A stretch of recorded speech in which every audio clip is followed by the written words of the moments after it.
This is the WealthAbility for CPAs show. Better clients, better practice, better life. Here's Tom Wheelwright. Welcome to the WealthAbility show for CPAs, where we're always discovering how to build better clients, a better practice, and a better life. Hi, this is Tom Wheelwright, your host, founder, and CEO of the WealthAbility Network. So much going on in the CPA profession, and we are changing so fast. The environment is changing so fast. We're going to have a lot of new ideas we're going to have to implement. We have to come up with them, but then we got to implement them. And today we're going to discover exactly how to plan and then implement. Okay, so not just implement, but actually plan for implementation of these new ideas, these new things we're going to have to do as the environment changes for the profession. And then how do we actually execute on those? And we have the expert in this field, Dan Gardner, whose book is How Big Things Get Done. And Dan, it is really a privilege to have you on the show today. Hi, Tom. Nice to talk to you. So if you can, Dan, just give us a little bit of your background and why did you write this book? Why is this important to you? Sure. I'm a longtime writer. For years now, I've been writing books about psychology, decision-making, planning, risk, forecasting, that sort of thing. And a number of years ago, I met Bent Flyvbjerg. I apologize to any of your Danish listeners. Bent is Danish, and his last name is unpronounceable by English speakers. It's Flyvbjerg or something, some approximation of that. But anyway, Bent is a professor at Oxford University, and he's the world's leading expert on mega projects. And so we got talking about his research and so on. And what really clearly emerges from his research and from his enormous database, which I'll get into in a bit, is the fact that people, how shall I summarize this? People, the projects that we produce do not go according to plan. We get very, very bad results. We routinely end up over budget, over schedule, under benefits. In other words, the project's not delivering what it's supposed to be delivering. And it's happening, and this is the key point, it's happening in field after field after field. Project types that are completely different, project types that would seem to have nothing at all to do with each other, still have these really terrible results. And why is that? Fundamentally, it's because the one commonality in all project types is people. The real flaw in projects and project execution, it's not technical. It's not the technology. It's not the computers you're using. It's the people and the people's decision making. And so that's the core of the book. And that's why we're able to talk about, when we talk about project types, we're talking about literally every type of project, all the way from, as we say, from kitchen renovations to mega projects to space stations, and also programs.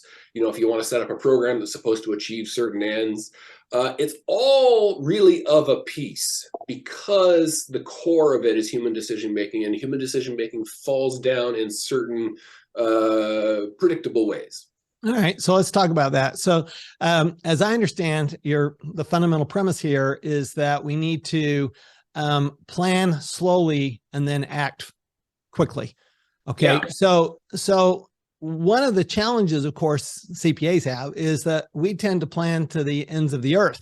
we like, analysis paralysis, like you look it up in the dictionary and it says CPA, CPA, right? So we tend to do that pretty easily.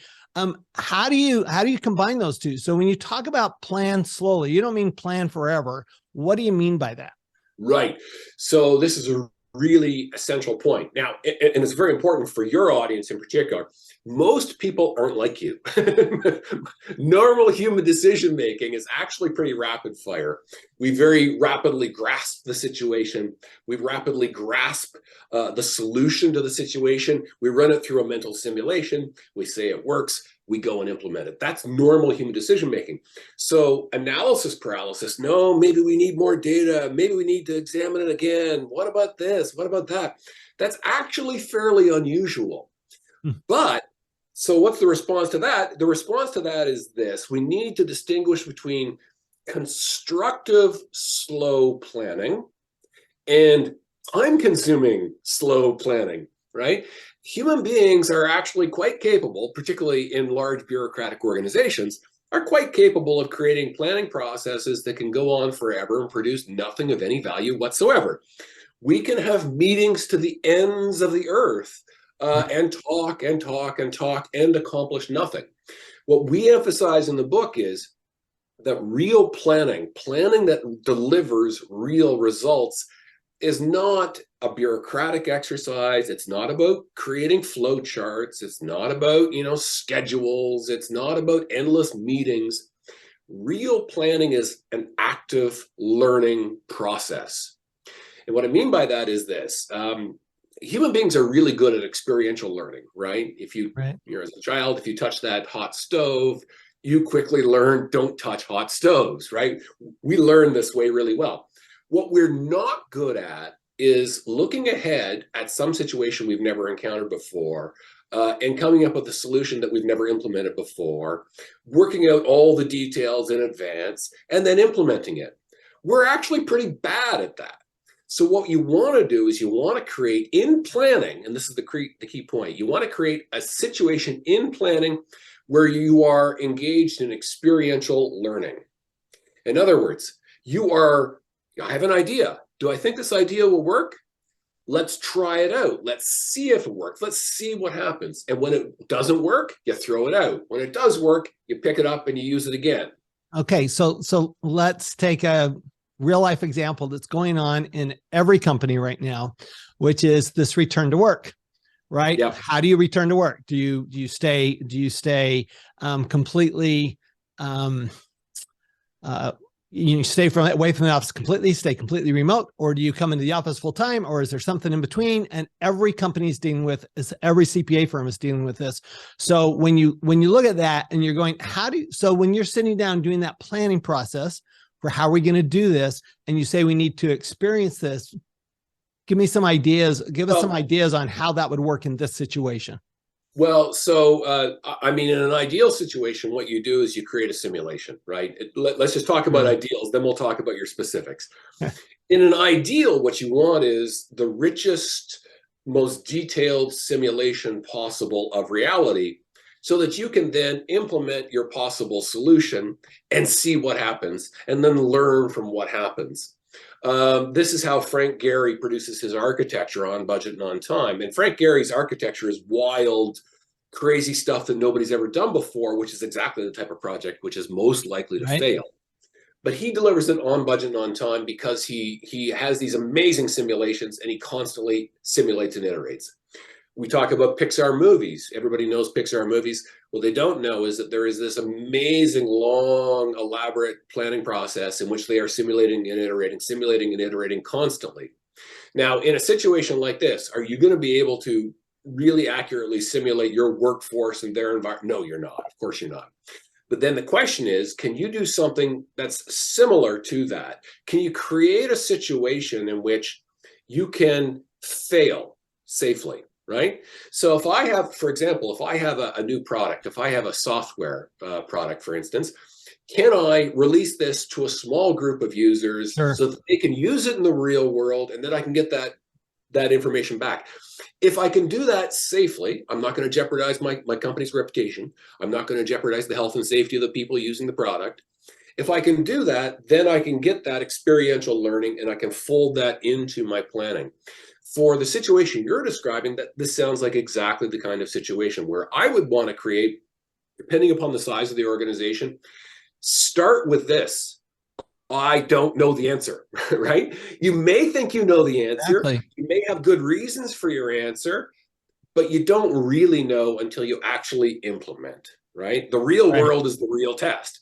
So I would start with experimentation, right? Can I divide employees up into groups? Can we say some of you do this, some of you do that? Can we, approach it with the mentality of somebody who's going to experiment and be explicit with your employees and saying, we don't know what the answer is. We don't know what works best. We want to find out what works best for the organization, for you, for us, for everybody.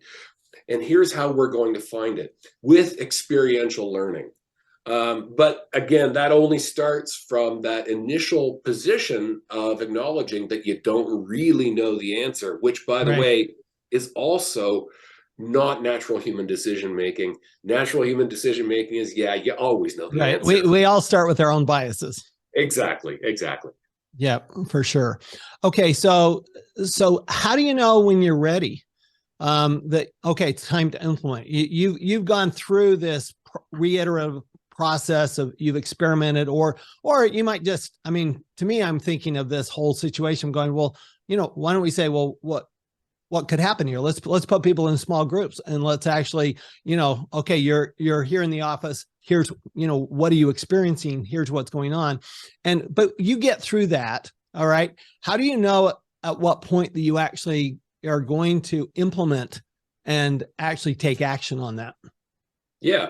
Well, let's take a look at what I'll use Pixar because I mentioned it. And also because it was just so interesting doing the interviews. We interviewed Pete Docter, who's the three-time Oscar award-winning director and the head of creative, the creative head of Pixar.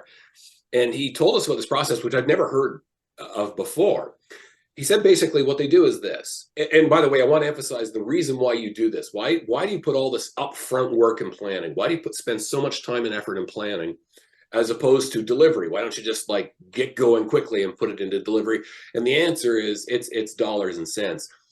If something goes wrong during delivery, that's really bad. And that's usually very expensive to fix. Right. And it can cause other things to go wrong and the things start to snowball. And that's when things go really wrong.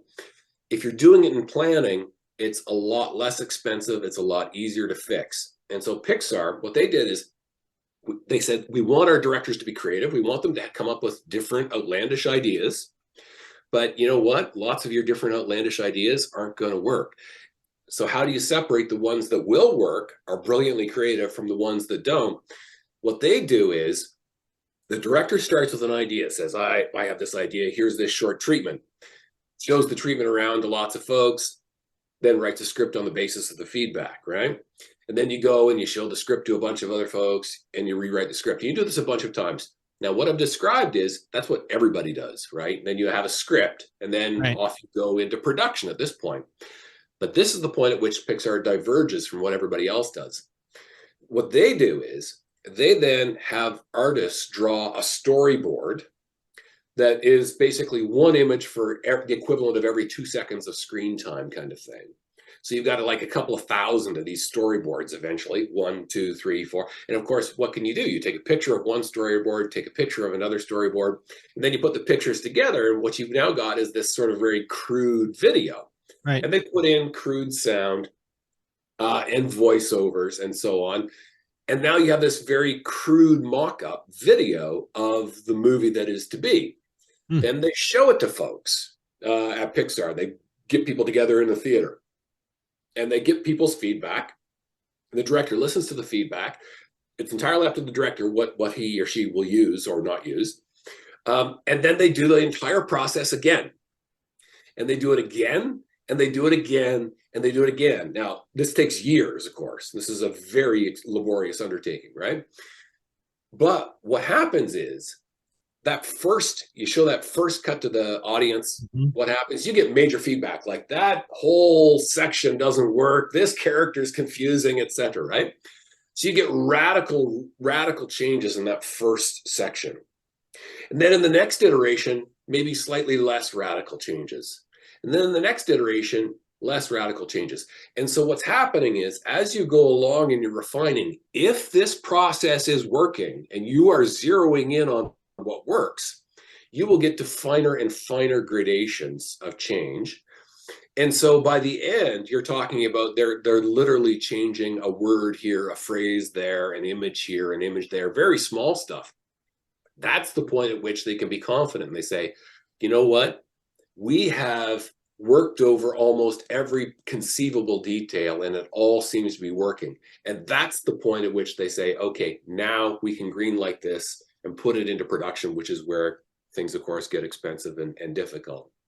And so in an iterative process, the question is, when have you done enough iteration? Right. It should answer itself, because you will get into finer and finer gradations. Eventually you're going, we're only tweaking tiny things here.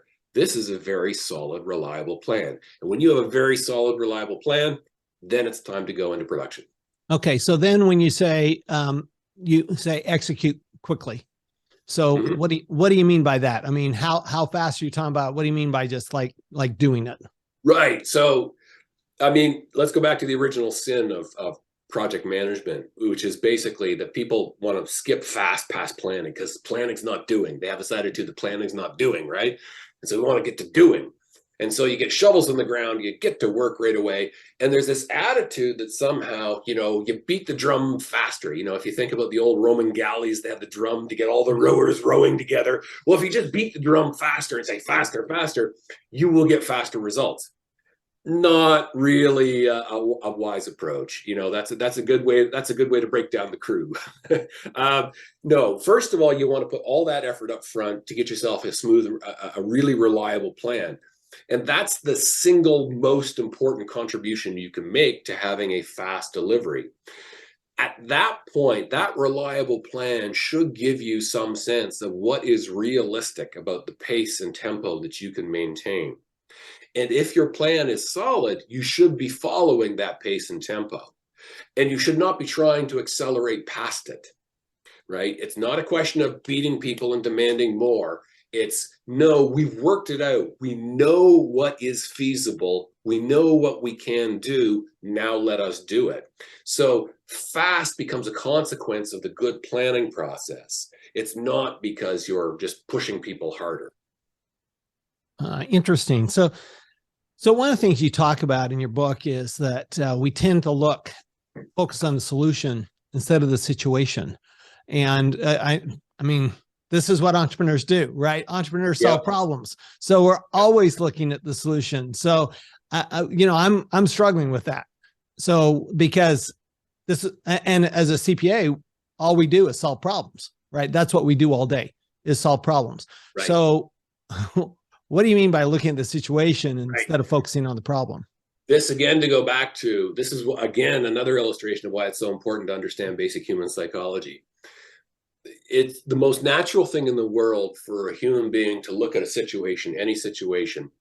And what have you got? You've got a whole bunch of data, a little bunch of data points, swirling data points. But we don't experience swirling data points in that way. We experience them as a meaningful context, right? Because that's what the brain automatically does. It takes all those swirling data points and it makes sense of them. And then decision-making proceeds on the basis of the sense-making, which we have already done, which is an automatic process. Good projects stop.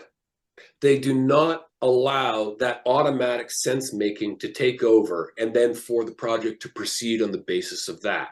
So let me illustrate this way. Frank Gehry, his most famous building is the Guggenheim Museum in Bilbao, Spain. It was the project that really broke his reputation. He became a giant in the world because of this project. That project actually started when regional officials in the Basque region of Spain, they came to him and they said something specific. They said, we have this beautiful old 19th century building in the center of Bilbao, and we want you to renovate it and turn it into a museum for the Guggenheim. Okay? If you, as the person who's hearing the client, simply treat this on the surface as, okay, the request is, should I do the renovation or shouldn't I do the renovation? Then the answer is either yes or no. Either you're interested or you're not. But Frank Gehry never starts projects by, proceeding on the basis of the surface assumptions. Instead, he always starts by asking the client the fundamental question, why are you doing this? Like, what is it that you hope to get out of the project? Because remember, we don't build bridges to have bridges. We build bridges to do something. Right. All projects are there to do something. So Frank Gehry asks, why are you doing this project? And these regional officials from the Basque region said to him, Well, they told him about how it was an economically depressed region. They've lost their heavy industry. Spain has a huge tourism industry, but the tourists don't go north to the Basque region. They've never even heard of Bilbao.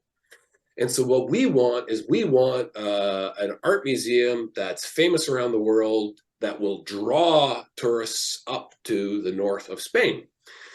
And Gary went to Bilbao and he looked at the building and he said, I don't think that this is suitable for a museum. If you did renovate it, it's a lovely building, but I don't think it's suitable for a museum. And more importantly, have you ever heard of a renovation becoming world famous and drawing people from all over the world, right? No, you haven't. But he said, there was a building, there have been other buildings, in particular the Sydney Opera House, that became world famous because of their dramatic design, and they draw people from all over the world. So Gary said to them, if your goal is to draw tourists from all over the world to northern Spain, what you need to do is to build a big dramatic new building. And in fact, I can show you that it's a piece of land over here by the river. And I think, and then he told them about his idea. And that's ultimately the origin of the Guggenheim Bilbao, which is one of the most successful projects in human history. It did what it was supposed to do. It drew people from all over the world and then some. And it never would have happened if Gary had started from an answer, right? Should we renovate? Should we not renovate? Instead of asking questions. Always start by asking questions. By the way, this is basic design theory. If you're familiar with design theory, good designers, they think that they know, everybody thinks they know what the problem is, right? You wouldn't actually be having these discussions if you didn't think you knew what the problem is. Sure.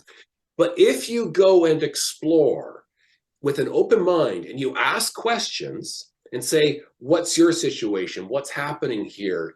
Tell me more about this. You will discover things you didn't know, and that may fundamentally change your understanding of what the nature of the project should be. Well, I love that because I've always said that the job of an advisor is to ask good questions. But what I'm hearing you say is we really need to ask the why behind the why, right? I mean, you're saying, well, I need to do this. Then you have to ask why. And then you say, well, I need to do this. Well, why do you need to do that? Exactly. So I'll give me another Frank Gehry story. So Frank Gehry had a developer, a famous New York developer. This is a guy who had great success developing, but not in Manhattan, over in Brooklyn and in Harlem and elsewhere. A guy who had put up giant buildings. He'd made a lot of money. And he came to Frank Gehry and he said he wanted to build a building on the shore of Manhattan. Okay, big, tall apartment building. Well, why are you doing this project? The superficial answer is, well, I'm doing this project for the same reason I do all my other projects. It's a for-profit enterprise. We're going to turn a profit. But then Frank kept talking and saying, well, tell me about who you are. Tell me about what motivates you. What's driving you? And what he discovered was that it wasn't just profitability that this person cared about. What he cared about was the fact that as a real estate developer, he was in the second tier. He was over in Brooklyn. He was over in Harlem or whatever. He wasn't in Manhattan. And if you're a real estate developer, being in the Manhattan skyline that's the Oscars. That's the crown jewel. And so what he wanted out of this was prestige and status. In other words, and then Gary was able to translate that. Okay, if that's what's really driving you, if that's what you need for this to be a successful project, then he started reshaping the nature of the project. And he came up basically with this tall, thin, absolutely amazing skyscraper with this incredible facade that's just dazzling that had never been done before. And he wouldn't have done that. That project wouldn't have evolved that way if he hadn't really understood the underlying reasons. And that's the critical thing to your point. If you ask people, why are you doing this project? We have a story in our book about a kitchen renovation. If you had said to people, and it goes wrong because they don't ask the questions at the start.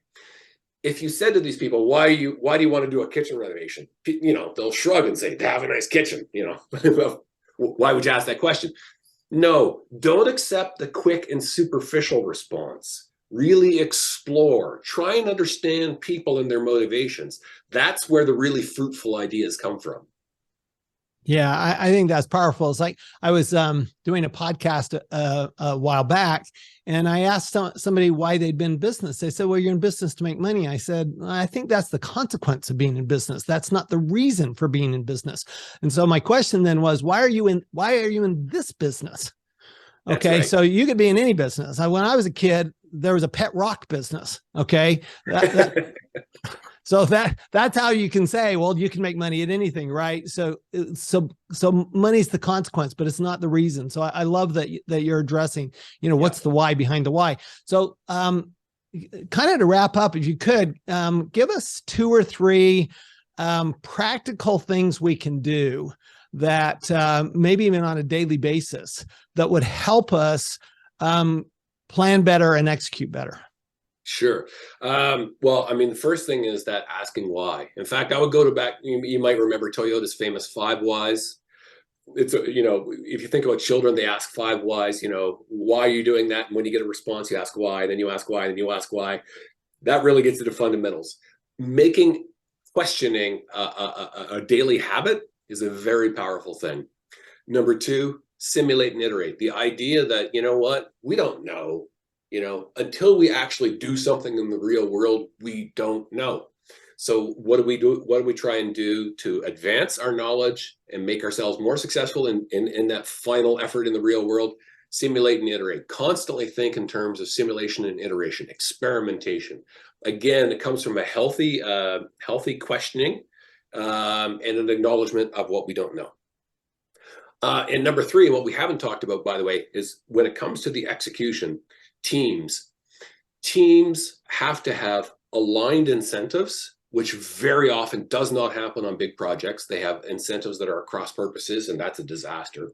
They have to have aligned incentives. They have to have an aligned vision. Everybody has to share. They have to understand what's the final goal. Why are we doing this? Again, to go to the why. Why are we doing this project? They have to have that, and they have to have a sense of purpose and mission. We're in this together. You have to structure the team in order to produce that pulling together, which produces happy outcomes. I love it. Thank you. Thank you, Dan Gardner. The book is How Big Things Get Done. And I would add, apparently it also works for little things. So it's not just big things, it's little things. And, I love going from the kitchen remodel to, the big skyscraper. And then in between, probably there's the, how do we get people back to work and what do we do there? So thank you very much. Just remember, when we do plan and really plan slow, but plan right. It's not just slow, it's plan right. And we do things like the simulation, the iteration, like Dan's talking about. What's always going to happen is we're going to end up with better clients, a better practice, and a better life. We'll see you next time. You've been listening to the WealthAbility for CPAs show. Better clients, better practice, better life. To learn more, go to WealthAbility.com.